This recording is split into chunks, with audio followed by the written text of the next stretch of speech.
started the program breaking down the 3-game series that the Diamondbacks just had against the Atlanta Braves. And we said that there were 3 members of the team that we would put inside the circle of trust.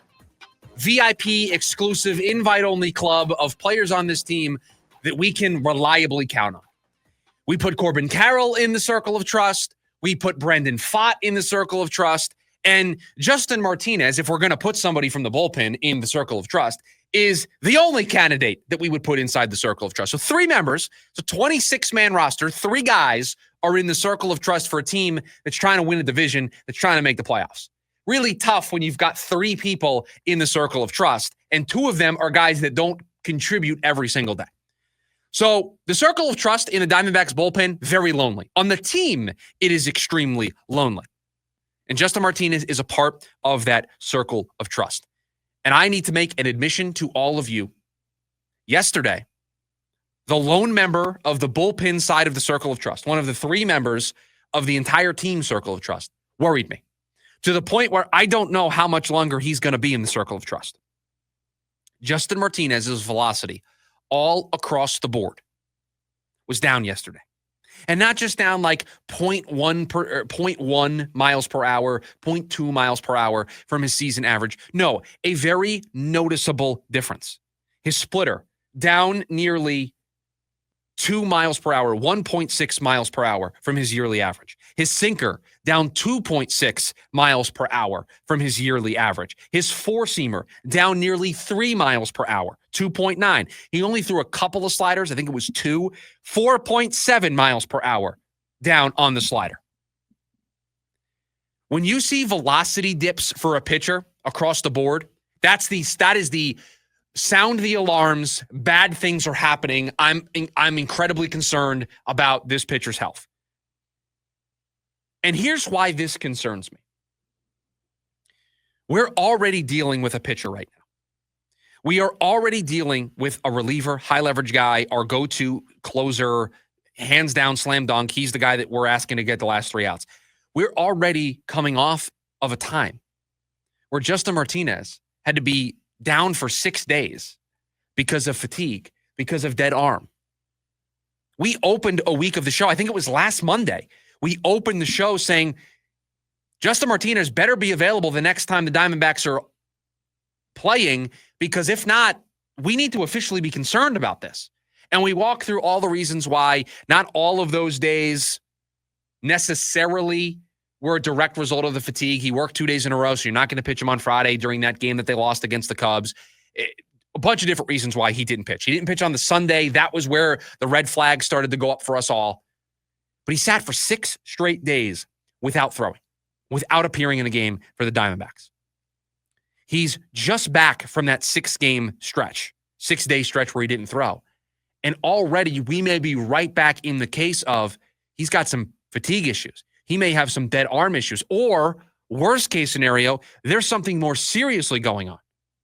And that leads us into the second reason why this concerns me. You've already got a bullpen right now that is banged up. AJ Puk, who knows? We've heard crickets on how long AJ Puk is going to be out for. We just know he got placed on the injured list. And it doesn't look like he's going to immediately come back when that injured list stint is expiring.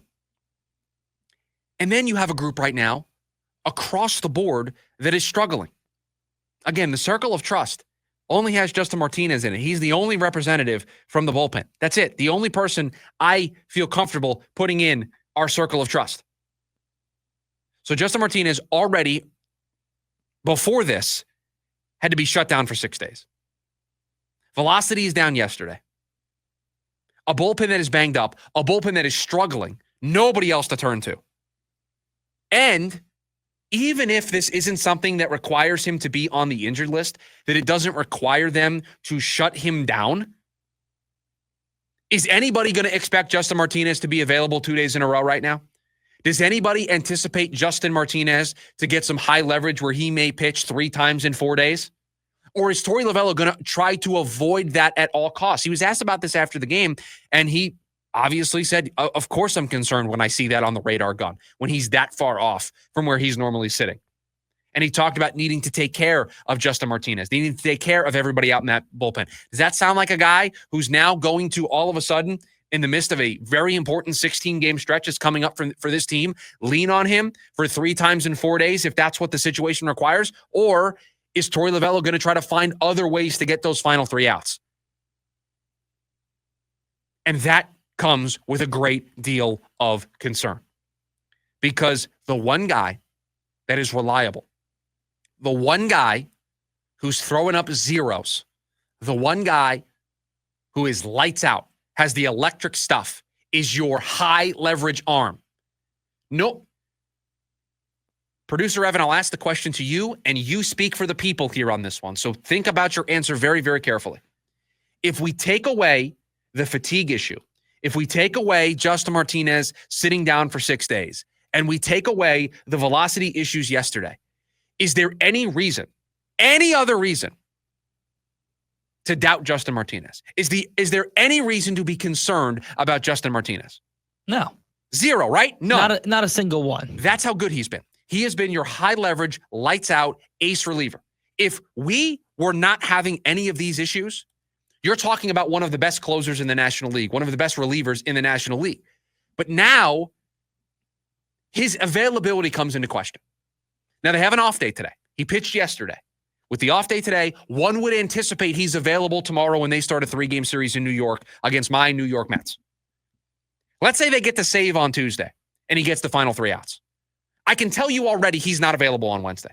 Not going to happen. He's not going to pitch on Wednesday, back-to-back days, 3 times in 4 days. It's not happening. They're going to be very careful, especially with these big red warning flashing lights about his velocity being down.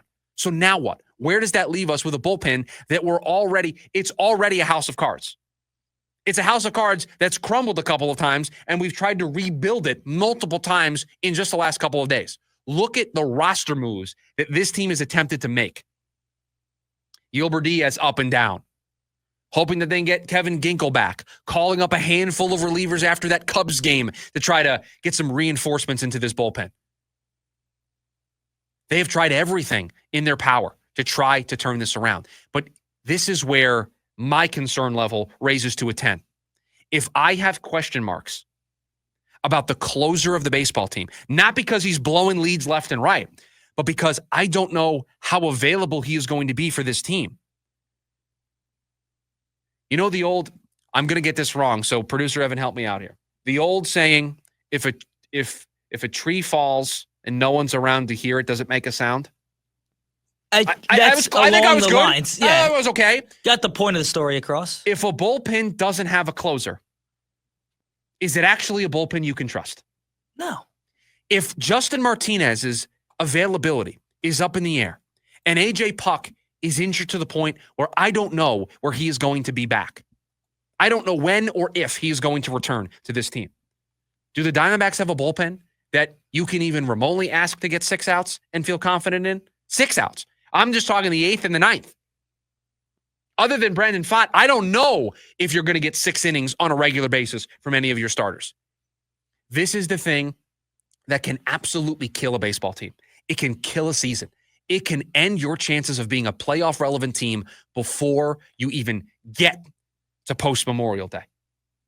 And right now, the one guy, the only guy that constantly gets outs for this Diamondbacks bullpen, I don't know how healthy he is. I don't know how available he is. Does it make sense to potentially shut him down, give him an IL stint, let him work through it? Maybe. But then what? Then what does the next 16 games look like if he's not available? This is a major, major question mark. In hour number 2 of the program, we will try to figure out what they can do to help bridge this gap.